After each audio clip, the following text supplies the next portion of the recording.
আসসালামু আলাইকুম। এটা মূলত কোরিয়ান খাবার বলে আর কি, কোরিয়ানরা খায়। কোরিয়ানরাও মানুষ, আমরাও মানুষ। ওদের জিব্বা আছে, আমাদের নাই, আমাদেরও তো খাইতে মন চায়। এই জন্য আমি একটু বানাই শোনালাম। এটা হচ্ছে আমি করছি গরুর গোশ দিয়া।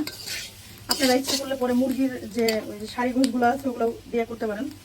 এখানে 3 আইটেমের ক্যাপসিকাম, বরবটি, গাজর।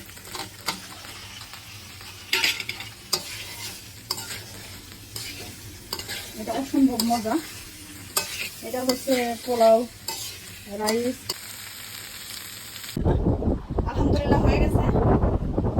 দেখেন মাশাআল্লাহ, দেখতে এত লোভনীয়, খেতেও অনেক মজা এবং কি প্রচন্ড পরিমাণে হেলদি। আর এখানে গাজর আছে, তারপরে হচ্ছে 3 আইটেমের ক্যাপসিকাম, তারপরে হচ্ছে বরবটি, আবার গরুর গোশটা আছে। আমি সামান্য একটু সাদা তিল দিয়ে দিলাম।